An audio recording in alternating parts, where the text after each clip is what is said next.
today by Paul Bauer of Webdadi. He's their marketing and communications manager. Thanks for joining me today, Paul. Cheers, David. Great to be here. Having a website in 2021 is not novel. It's a given that every man and his dog has a website these days, but it's whether or not we actually appreciate how valuable that particular piece of internet real estate actually is when it comes to engaging with customers and driving traffic to the right sort of places. Yeah, the thing is that we found that, and this goes back to my agency days when I used to work for digital marketing agencies, doing various marketing and website builds. The thing is that websites, there's I would say a misconception that you get a website and you go, fantastic, it's done. And the thing I've learned in the 15 odd years doing this is that a website is never finished. It'll never be finished.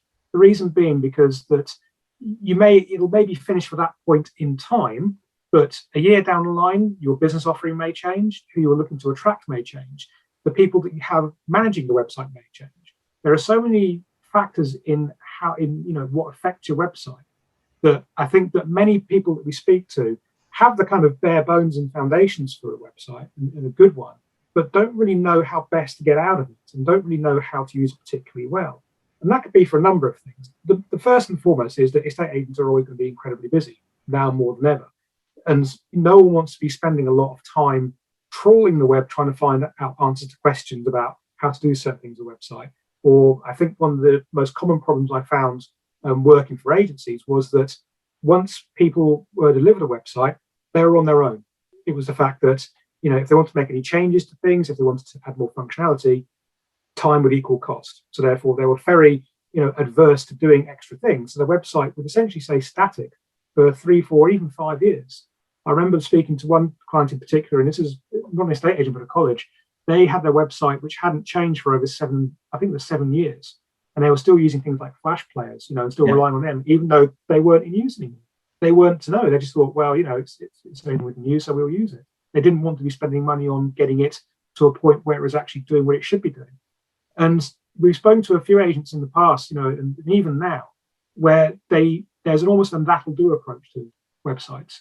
And it's not uncommon, and you kind of get it because you think that your website is just there to, make sure you've got a kind of a digital shopfront, like a point of contact. But it's actually so much more than that. Your website is not just your shopfront, it's your salesperson, it's your image library, it's how you nurture and how you how you interact with the people on your site too. It is you as a business. And, there are so many things that we find with websites, things like SEO, mobile responsiveness, not using social, making the path of lead generation easy as possible. These are just 4 elements really that we see that we don't see estate agents making enough of. And, it's not a dark art. And often you just need that bit of kind of hand-holding to say, this is what you need to do, and this is how you can do it, and you can see the benefits. To manage a website. Sorry, go on. No, so I was going to say, if we were to look at the evolution of estate agency websites over sort of a period of time, now I can remember, I suppose going back to the 90s now, when the mid-90s, when websites became a thing, and everybody had one. At first, it was a bit more like a digital business card. You could go to an address, you would receive my contact details. It may say that I'm an estate agent on it, but it wouldn't be all singing, all dancing. It certainly wouldn't be able to give you the sort of functionality that we now see today in the websites. Things that we've taken for granted then became the functionality that we all wanted. So it was then, can this website not only tell people I'm an estate agent, but can it show them the properties that I am marketing? And that evolution, it was slow, and it came around, and it almost coincided with the property portals becoming quite big players in the market as well. And I think agents understood that the expectation of the public wasn't just that they were going to say that they're estate agents and great at doing what they do, but to actually demonstrate that by marketing those properties online in a way that we hoped would be engaging. Over the years, that's now evolved into these into some very sophisticated websites that have the ability to capture data from the visitors, and do anything from provide them with that basic functionality of here's the property details you wanted, but it will also put them into a nurture program. It will constantly keep in touch with them. So we are really, we're at a stage where we never envisaged our websites doing this, but yet a lot of us still take it for granted, and it's often overlooked. As well, it's important that you say about the nurture side of things. I think that's one aspect that's kind of forgotten a little bit, because as soon as someone reaches your website, that's someone peering through your shop window, right? So as soon as someone reaches that point, you want to make it enticing for them to come in, to learn more about it, to actually want to engage with you. But once they start engaging with you, you want to be able to say, well, okay, if you're not quite at that stage where you want to be giving us a sale instruction or making a purchase, we still want to keep in contact with you, because down the line, you may reach a point where you do want to reach that stage where you do want to sell with us or buy a property. So what can we do to enhance our reputation, to not just say that we can do this, but you'll have confidence in us and that we know what we're talking about, and that we're a reputable business that is going to do the best job for you as a customer. And the thing is that the thing I say always about the way you market a business, online, paid, whatever it may be, is that what is better than a customer? And that's a brand advocate. And websites have the power to do that in how not just they visually look, but how, as you say, they nurture someone through the buying process, and they give information that is helpful to them, not just purely sales-based, but helps them make an informed decision about whether they want to sell their home or buy a property with that agent, or buy a property indeed, when they're selling in the first place. There's a science behind, from your perspective anyway, that there is a science behind design, and absolutely, website design in terms of people's behaviors. So if you give people a choice between an A and B, well, you're putting them in a situation where they need to make that choice, and you might not like the outcome, but sometimes giving them only one option. So we've seen this actually. It's a topic of discussion at the moment when it comes to valuations. Every estate agent's website has a button that says click here for a valuation, and you've usually got two options. One is the instant valuation, which can very often just take you off to another satellite site, if you like, where a landing page where it takes your details. It will, but you've gone by that point. You're off the estate agent's website. You're not going to see it again. And then there are those that try to engage the customer and say, okay, look, we'll contact you to arrange that valuation. A member of staff will be in touch. And if you give them two options, they sometimes go for the easier of the two options if they don't wish to speak to somebody. But that's not necessarily the outcome that the agent needs or wants. It's interesting, because the thing is that when you look to generate leads, it's not just generating leads for the sake of them. It's the right type, and it's the same. It goes for website traffic.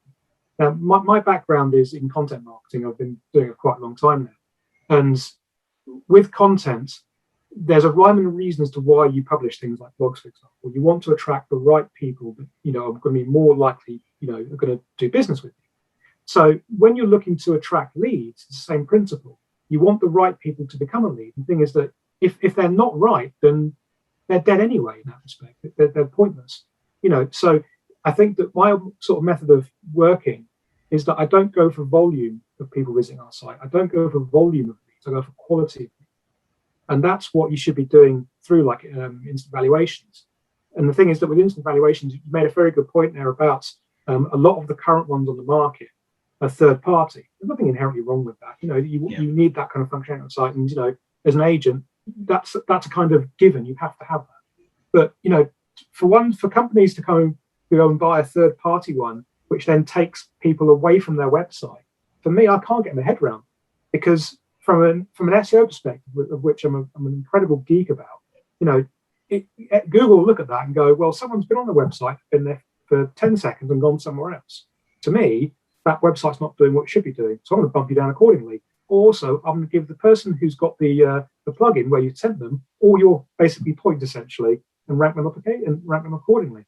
The thing is that this kind of thing is one thing that I think is quite rampant at the moment, and is not particularly known about either. And it's very strange, really. And I think that if you are going to have that type of functionality on the website, make sure it's native to yours, but then you can nurture that process. You can control it. You get the benefits of someone that, hey, they may not be a qualified lead yet, but you've still got the benefits of better SEO traffic, better quality of lead because you know they're not quite ready yet, and the fact of better user experience too. You know, it makes perfect sense to keep them in your ecosystem. Yeah. You wouldn't get somebody coming into your office asking for a valuation, and then you say, actually, if you nip across the road, they'll give you a sort of watered down version of our valuation quicker. It's okay because we'll still have your telephone number. But you'd much rather engage with that person in your own environment where their head can't be turned by a million other distractions. That's a real sort of sales opportunity being missed sometimes.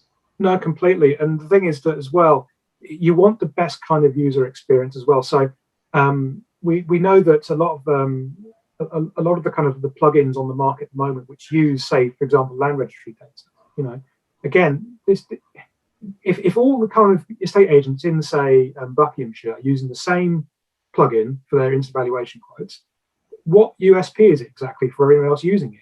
And the thing is that, you know, I've been very lucky enough to own a couple of houses now, and you know, before I sold my last one, you do your research. People just don't go and click on the first thing they see and go, I'll go with them. They'll go around with a number of websites, and if they're getting the same response from all of them because they're the same system, they're probably going to be just getting frustrated about it, going, well, what exactly am I getting here? You know, and I think that's one thing that a lot of agents should be aware of. I think that if they're going to get a plugin for their site, ensure it uses their own data from their own comms, for example. You know, because that gives a better indication of the market in that particular territory. It gives a better idea of the prices for that particular house, and also it's just more accurate. So therefore, whilst a client may be a little bit disappointed with the price they're thinking, at least I'll get an accurate one rather than just a generic or just kind of like finger in the air, which is basically what it is. That's what fascinated me about your solution, if you like. When I read your recent knowledge share, one thing that I took two things away from it, but the main thing being that the message was that if agents sometimes force themselves into revamping a website, and it's costly to completely make a wholesale change. They're much cheaper than they used to be in terms of buying a website these days and getting one designed.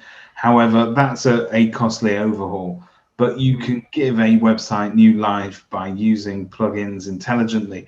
And the second thing was that I could actually use my own data to generate that. And that to me was a revelation, because so much of those instant val tools that we see use generic data that anybody can scrape together from the land registry.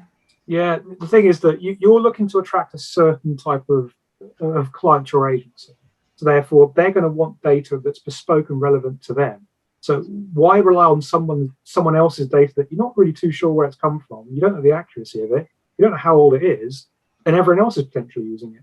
To me, that just boggles the mind. You know, it's one of these things that I just kind of think, why don't you use your own data? If you're collecting, and you're very capable of collecting your own house prices data and information on the market, and you know your own market, make use of that. That's your USP. You know, show it off to people. And Paul, from a technical point of view, if any agents are sort of watching this and they're thinking, well, look, I really like the sound of that. I'd like to. How do I get my data from here to there? Are you relying on the CRMs to play a role in? Yes, exactly. So a lot of good websites where you can manage not just your content management on your website, but also your lead generation. And this goes back to what I was saying about having native plugins, for example. So a lot of the third-party plugins, they'll give you the functionality they need, but they're just bolt-on bits that use someone else's stuff.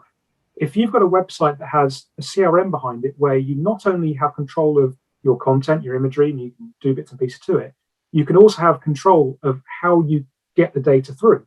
So you can lock the two together, and they can work from each other. So you can see if people on your website, you can see what they've been using in particular, what they've been scrolling at in some cases. But with the plugins in particular, those will be part of your CMS, your website. So if you're going to choose a website and you want that kind of functionality, make sure that it has a plugin like that, that is native to that particular system, because there's no faffing around trying to find something else that will fit with it, and it will use your own data, essentially. So I'm going to ask you a controversial question in the sphere of web design, especially when it comes to estate agents. We all accept that there is above the fold and below the fold in terms of where websites begin and end. And for anybody that's not familiar with this terminology, above the fold is the stuff that hits you as soon as you open the website. And that really, in terms of the value, we know very well how to value properties, but when we value the real estate value of a website, it's that first portion that somebody sees that stands a good chance of getting seen.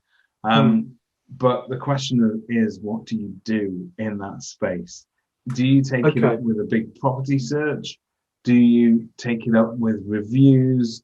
Where, if you had to give a free tip, and I appreciate people can get in touch with you for more helpful advice and more targeted advice, but if you had to sort of say, look, this is where agents should be concentrating, where do you think they should be looking? Okay, there's not going to be a blanket answer to this, because everyone's website will have an outcome it wants to achieve. So, say for example, my old company that I used to work for, their idea was to get inquiries through, and basically get people to get in touch with them and learn more about it. So we could basically see what they were doing on the website, and we could basically track what they're interested in, and then we can nurture them. So we, on the very sort of top bar of the website, we had our main menu, we had our kind of first introduction to the company, and then we had a form next to it straight away. For estate agents, it's going to be a question of, they're going to be mainly looking for new instructions. Without them, they don't really have a business. So for me, it'd be a question of make that path of least resistance as easy as possible to do that. So make your USP abundantly clear, very top. So when someone clicks on your website, the first thing they see is exactly what you do in a nutshell, because that goes, okay, I'm in the right place, what I'm looking for. So make sure that your SEO, for example, is on point. So make sure that it all matches your page title, your H1 header, the whole lot, because it gives consistency. Also make sure that the form you have links to a back end of your website, so that when you collect that data, it's working for you. You're not having to go and clarify things. So you've got things like first name, last name, email address, phone number, message, because that's generally all you need to make an informed decision about where someone's at, what someone wants to do. And you can collect that data very easily. You don't have to do it. It does it for you. But then when you come to the point of going below the fold, after that is really up to you. If it was me personally, the thing is that when you look for an estate agent, you want to have confidence that they know what they're talking about. They've got a good track record. So for me, testimonials, people saying these guys were absolutely fantastic, made the process effortless, didn't have to worry about a thing. Always really good. Property search, I think, is one of these things where you can have in the main menu of a website and people will find that very, very easily. The one thing I would say is that never ever think that never go by doing anything too design out there and too different. And again, I speak from experience with this, is that when you decide to make a website that is dramatically different design-wise to what people are used to, you'll probably find that your lead generation drops, because people are creatures of habit. They expect to see a menu in a certain place. Well trained, aren't we? Yeah. Yeah, and the thing is that, this is why a lot of agency websites look the same. It's not because people are lazy designers. That's not the case at all. It's a question of, well, this is how people act on a website. This is how they view it. This is how they use it. If you break away from that, and all of a sudden it's like people going, well, okay, where's the lettings agency bit? Where's the instant valuation tool? Where's all this kind of stuff? This is why it's all in a certain way, and that's because what people are used to. And another thing as well is that the same applies to mobile phones as well, mobile responsiveness. To give an indication of that, we've recently seen, I think, the Statista said that 55% of all website traffic across the globe now is from mobile devices. And that was, I think, that's something like 6 or 7% in the past year. And the reason for that, lockdown. You're sitting on your sofa, you don't want to go to anything, you're just scrolling. And that's what people's habits are now. So you want to have your website as close as possible as you can to working as fully on a desktop as it should do on your phone. And we still don't see that today at the moment. People have the distinction between, well, it works great on desktop but not mobile. It shouldn't make a difference. It should be absolutely. The user experience should be as similar as possible. And I think you're quite rightly saying, I think most of the traffic that estate agent websites get, not from a desktop necessarily. Most of the time that is coming from a mobile experience, be that a tablet or a mobile phone. But it's people now want to access your services and your data, if you like, in a method that suits them. And they have very little tolerance or patience for something that doesn't work. And they will vote with their feet if that's the way that they see it. And so that's fascinating. So we've therefore talked about websites and functionality. Every time I see websites these days, I think, well, we've got about as far as we possibly can with it. And yet something else pops up. There's always something there. In terms of engaging with your clients, where do you stand on sort of functionality such as online chat to keep people at your website? Is it helpful, or is it sometimes just too generic? Well, we use a chatbot which has actually generated a good amount of leads for us in general. People seem to be more inclined to avoid any method of picking up the phone these days.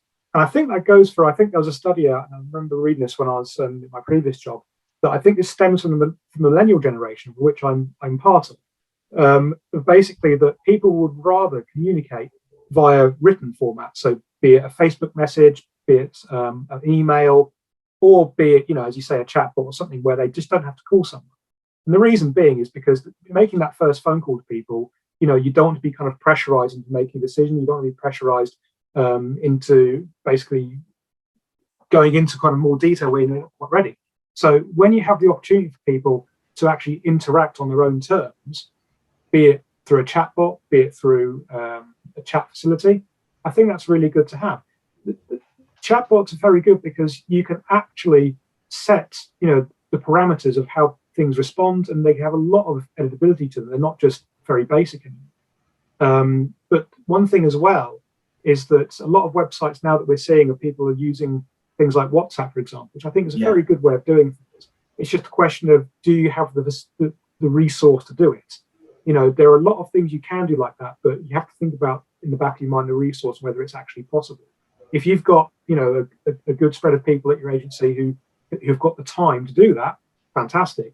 If you haven't, it's nice to have, but it can be quite labor intensive. Thank you very much for your time. And we'll catch up again soon. No problem. Pleasure. Absolute pleasure.